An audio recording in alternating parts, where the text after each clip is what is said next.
எலும்பு முறிந்தால் எக்ஸ்ரே காட்டி கொடுத்துவிடும். ஒருவேளை நம்முடைய உடம்பில் ஏதாவது தொற்று ஏற்பட்டால் கூட இரத்த பரிசோதனை மூலம் அதை துல்லியமாக கண்டுபிடித்து விடலாம், இல்லையா? ஆமா, அது ரொம்ப சுலபமான ஒரு விஷயம். இதுதான் பிரச்சனை என்று கண்ணுக்கு தெரிந்ததும் நமக்கு உடனே ஒரு நிம்மதி வந்து விடுகிறது. கரெக்ட். ஆனால் மனம் உடைந்தால் என்ன பண்றது? நம்முடைய ஆழ்மனதில் இருக்கும் ரகசியங்களை, குழப்பங்களை, அந்த ஒருவிதமான வெறுமையை எந்த மிஷினை வைத்து செக் செய்வது? எந்த மருத்துவ உபகரணங்களாலும் அதை அளக்க முடியாது. அதனாலதான் இன்று நாம் பேசப்போகும் இந்த ஆழ்ந்த அலசல் மிகவும் முக்கியமானது. எக்ஸாக்ட்லி.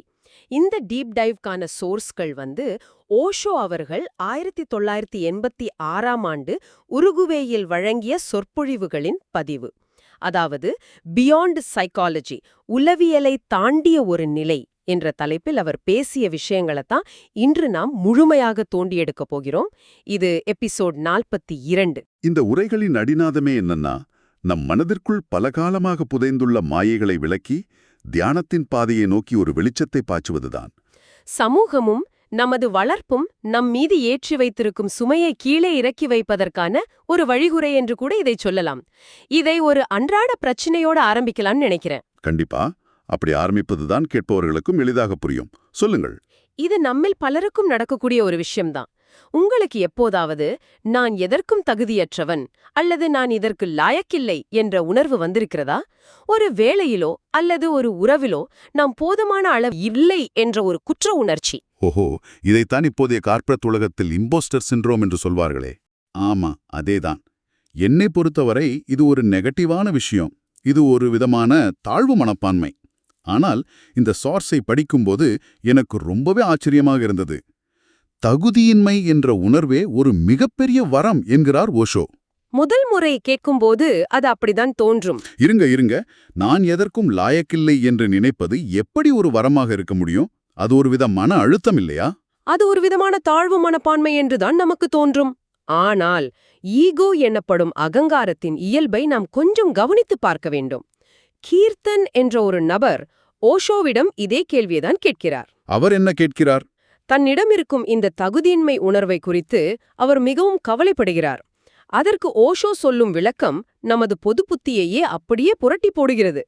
ஈகோ ஒருபோதும் தன்னை தகுதியற்றதாக நினைக்கவே நினைக்காது. வாவ், அப்படியா? ஈகோ எப்பவுமே தன்னை பெருசாதான் நினைக்குமா? ஆமா. அது எப்போது தன்னை உயர்வாகவும் மற்றவர்களை கீழானவர்களாகவே பார்க்கும். தவறு நடந்தால் மற்றவர்களை குறை கூறுவதே ஈகோவின் வேலை. எப்போது உங்களுக்குள் நான் தகுதியற்றவன் என்ற ஒரு மெல்லிய வலி கலந்த உணர்வு வருகிறதோ அப்போது உங்கள் அகங்காரம் கரையத் தொடங்குகிறது என்று அர்த்தம். ஓஹோ, அப்போ நான் சூப்பர் என்று நினைப்பதுதான் ஈகோ. எனக்குள் ஏதோ குறை இருக்கிறதே என்று நினைப்பது ஈகோவின் அழிவு. இது கிட்டத்தட்ட நிஜ உலக உதாரணங்களோடு ரொம்பவே ஒத்துப்போகிறது. ஆமா, அந்த இம்போஸ்டர் சிண்ட்ரோம் ஒப்பீடு மிக துல்லியமானது. உண்மையில் ரொம்ப திறமையானவர்கள், எக்கச்சக்கமான விஷயங்களை சாதித்தவர்கள் கூட தங்களை ஏதோ அதிர்ஷ்டத்தால் வெற்றி பெற்ற ஒரு போலியாக நினைத்துக் கொள்வார்கள். தங்களுக்கு இந்த வெற்றிக்கு தகுதி இல்லை என்று உள்ளுக்குள் பயப்படுவார்கள். கரெக்ட். ஒரு உண்மையான காதலனை எடுத்துக்கொள்ளுங்கள். அவன் தன் காதலிக்கு எவ்வளவுதான் அன்பு செய்தாலும் நான் இன்னும் அதிகமாக அன்பை கொடுக்கவில்லையே, என் காதல் போதவில்லையே என்றுதான் ஏங்குவான். அது அவனது காதலின் ஆழத்தை காட்டுகிறது.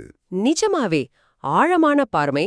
ஆனால் ஒரு போலி காதலனோ உலகத்திலேயே தான் சிறந்த காதலன், தான் கொடுக்கும் அன்புதான் ஆகச் சிறந்தது என்று மார்தட்டிக் கொள்வான், இல்லையா? எக்ஸாக்ட்லி.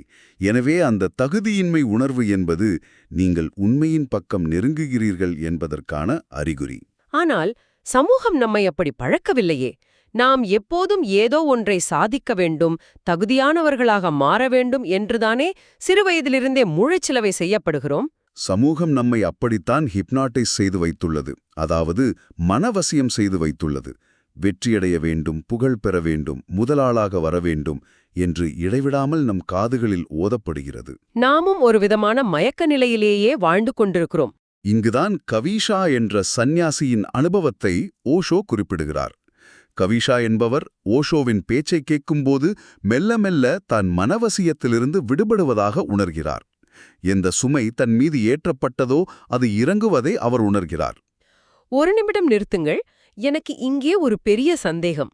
சாதாரணமாக ஹிப்னாட்டிசம் என்றால் ஒருவரை மயக்க நிலையில் ஆழ்த்தி அவர்களுக்கு கட்டளைகளை பிறப்பிப்பது என்றுதானே நாம் சினிமாவில் பார்த்திருக்கிறோம். ஆமாம், அது சாதாரண உலகளாவிய ஹிப்னாட்டிசம்.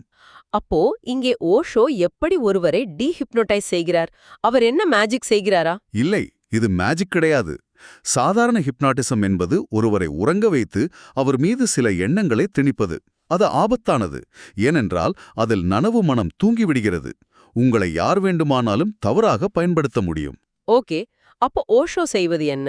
நாம் பிறந்தது முதலே சமூகம், மதம், கல்வி என்ற பெயரில் இந்த ஹிப்னாட்டிசத்திற்கு உள்ளாகிவிட்டோம். ஓஷோவின் உரைகள் ஒருபோதும் எந்த ஒரு சித்தாந்தத்தையும் உங்கள் மீது திணிப்பதில்லை. நான் பேசுவதே உங்களை மனவசியத்திலிருந்து விடுவிப்பதற்காகத்தான் என்கிறார் அவர். ஆஹா, இது புதிய கட்டளைகளை இடும் வேலை அல்ல, ஏற்கனவே இருக்கும் கட்டளைகளை அழித்து உங்களை ஒரு அதிநனவு நிலைக்கு, அதாவது சூப்பர் கான்ஷியஸ்னஸ்க்கு கொண்டு வரும் ஒரு பேரெழுச்சி. சரியா சொன்னீங்க. சமூகத்தின் எதிர்பார்ப்புகள் என்ற தூக்கத்திலிருந்து நம்மை உலுக்கி எழுப்புவதுதான் இதன் நோக்கம். இது என்னை இன்னொரு முக்கியமான கேள்விக்கு கொண்டு செல்கிறது. இப்ப பாத்தீங்கன்னா சமூக வலைத்தளங்களில் இன்று நமக்கு 1000 நண்பர்கள் இருக்கிறார்கள். ஒரு போட்டோ போட்டா லைக்ஸ் குவிகிறது. ஆமாம், கமெண்ட் பாக்ஸ் நிரம்பி வழியும். ஆனாலும் நாளின் முடிவில் தனியாக அறையில் உட்காரும்போது நாம் ஏன் ஒருவித வெறுமையையும் தனிமையையும் உணர்கிறோம்? ஏன் இந்த டிஜிட்டல் கனெக்ஷன் நமக்கு உண்மையான சந்தோஷத்தை தரவில்லை? ரொம்ப முக்கியமான கேள்வி இது. ஏனென்றால் நாம் உண்மையான தனித்துவத்தோடு மற்றவர்களிடம் பழகுவதில்லை. நாம் சமூகம் கொடுத்த போலி முகமூடிகளை அணிந்து கொண்டு பழகுகிறோம். போலி முகமூடிகளா? அதாவது நமது பர்சனாலிட்டி என்று சொல்றோமே அதுவா? ஆமாம், உங்களது சோஷியல் மீடியா ப்ரொஃபைல் என்பது ஒரு முகமூடி. நீங்கள் ஆஃபீஸில் நடந்து கொள்ளும் விதம் ஒரு முகமூடி. இந்த முகமூடிகளுக்கு உயிரில்லை. ஒரு பிளாஸ்டிக் முகமூடியால் எப்படி உண்மையான அன்பை செலுத்த முடியும்? எப்படி மற்றொன்றோடு ஆழமாக இணைய முடியும்னு கேக்குறீங்க. முகம் வேறாக இருக்கிறது, ஆனால் நாம் அணிந்திருக்கும் முகமூடிகள் தான் தங்களுக்குள் பேசிக் கொள்கின்றன. எக்ஸாக்ட்லி. அன்பை செலுத்தவோ ஆழமாக இணையவோ தனித்துவம், அதாவது இண்டிவிஜுவாலிட்டி வேண்டும். முகமூடிகள் வேண்டாம். அப்படியென்றால் உண்மையான தனித்துவம் என்பது இந்த முகமூடிகளை கழற்றி வீசிவிட்டு எந்த பயமும் இல்லாமல் நாம் நாமாக இருப்பது. ஆனா இதை சொல்வது சுலபம், நிஜ வாழ்க்கையில் இதை எப்படி செயல்படுத்துவது? இதை புரிந்து கொள்ள டயோஜனஸ் என்ற வரலாற்று சிறப்புமிக்க கிரேக்க அறிஞரின் வாழ்க்கையில் நடந்த ஒரு அற்புதமான சம்பவத்தை நாம் பார்க்க வேண்டும். டயோஜனஸ், ஓகே, அவர் வாழ்க்கையில் என்ன நடந்தது? ஒருமுறை டயோஜனஸை 4 திருடர்கள் பிடித்து அடிமைச் சந்தையில் விற்க முடிவெடுத்தார்கள். டயோஜனஸ் மிகவும் வாட்டசாட்டமான உடல்வாக கொண்டவர். எந்த முகமூடியும் இல்லாத ஒரு அக்மார்க் தனிமனிதர். ஓகே. அந்த 4 திருடர்களுக்கும் இவரை எப்படி பிடித்துச் செல்வது என்ற பயம் வந்துவிட்டது. நிஜமாவா? ஆச்சரியமாக இருக்கிறதே. 4 ஆயுதமேந்திய திருடர்கள் கையில் ஏதுமில்லாத ஒரு தனிமனிதனை பார்த்து பயப்படுகிறார்களா? அதுதான் அந்த உண்மையான தனித்துவத்தின் பலம். அவரிடம் எந்த பயமும் இல்லை. அவர்கள் தன்னை பிடித்துச் செல்ல தயங்குவதை பார்த்த டயோஜனஸ் அவர்களை பார்த்து சிரித்துக்கொண்டே சொன்னார். என்ன சொன்னார்? பயப்படாதீர்கள், நீங்களாக என்னை கட்டி இழுத்துச் செல்ல வேண்டாம். சந்தைக்கு வழி எனக்கே தெரியும், என் பின்னால் வாருங்கள் என்று சொன்னார்.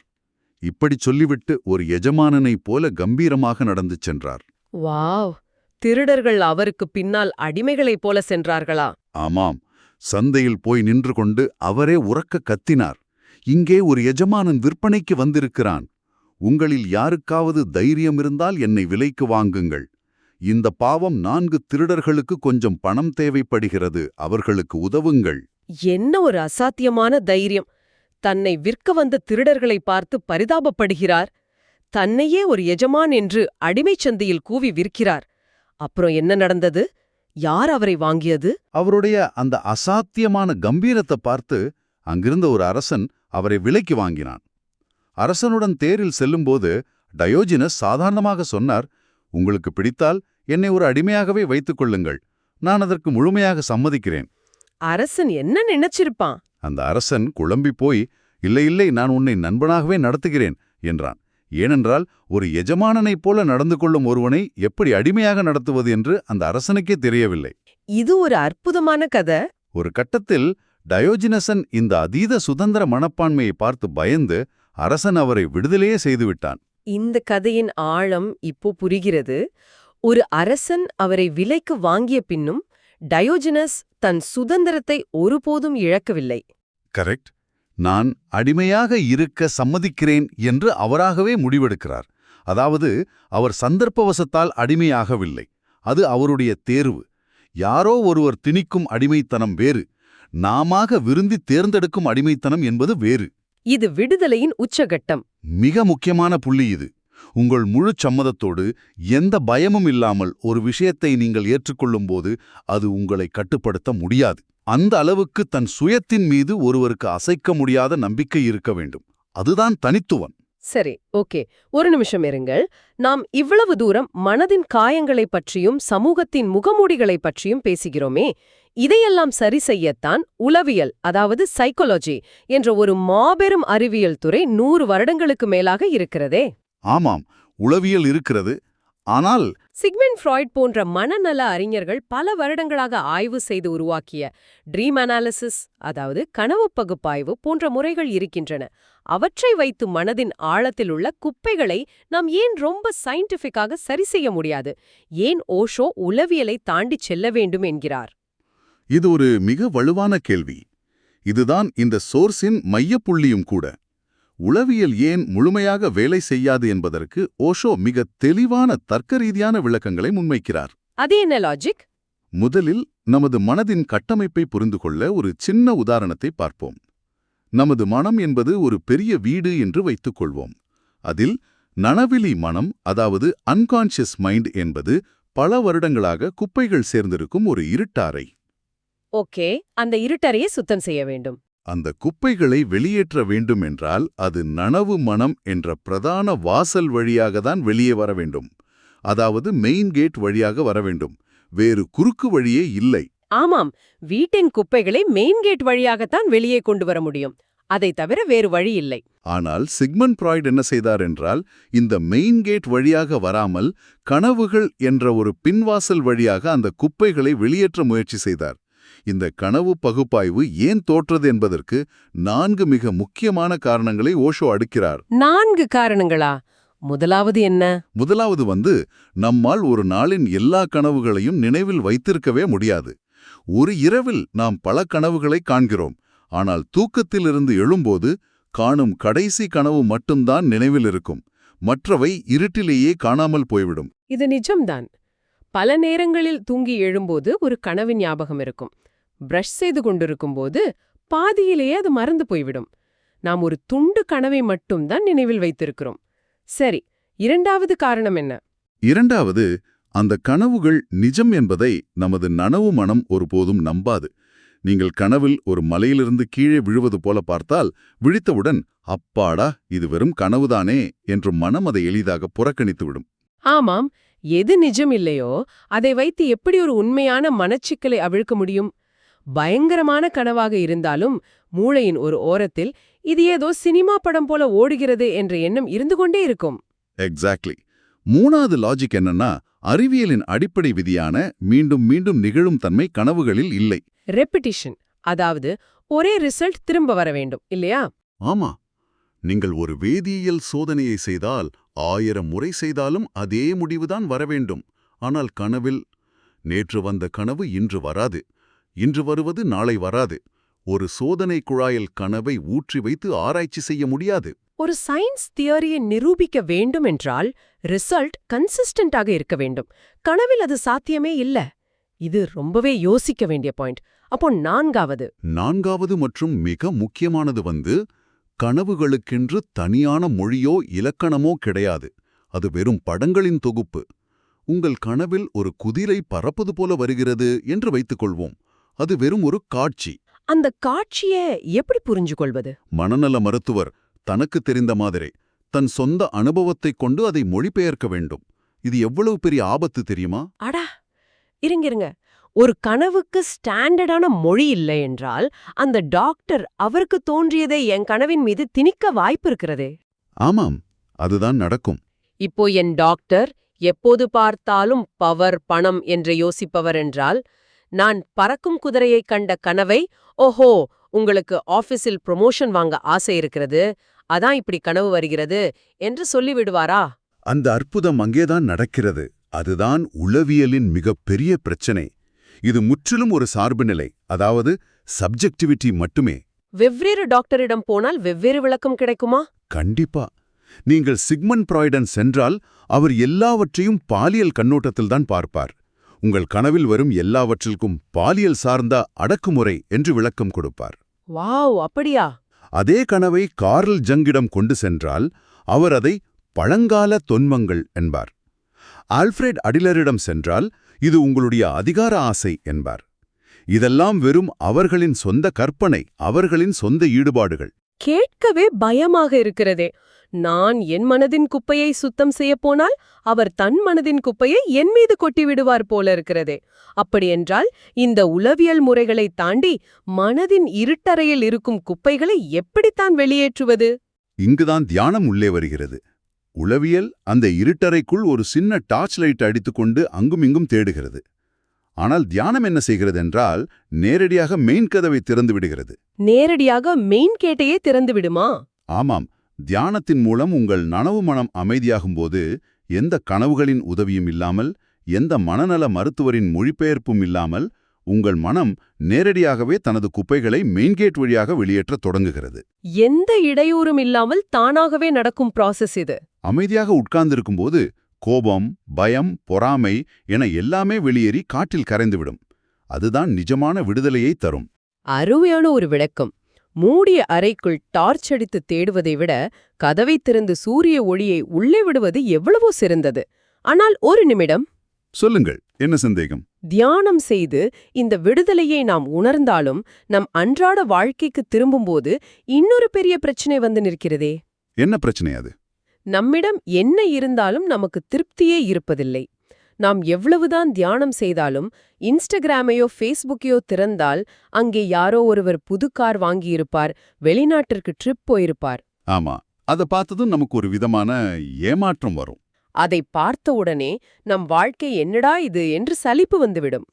அக்கறை பச்சை என்பது போல மற்றவர்கள் வாழ்க்கையே நமக்கு எப்போதும் சிறந்ததாக தெரிகிறது.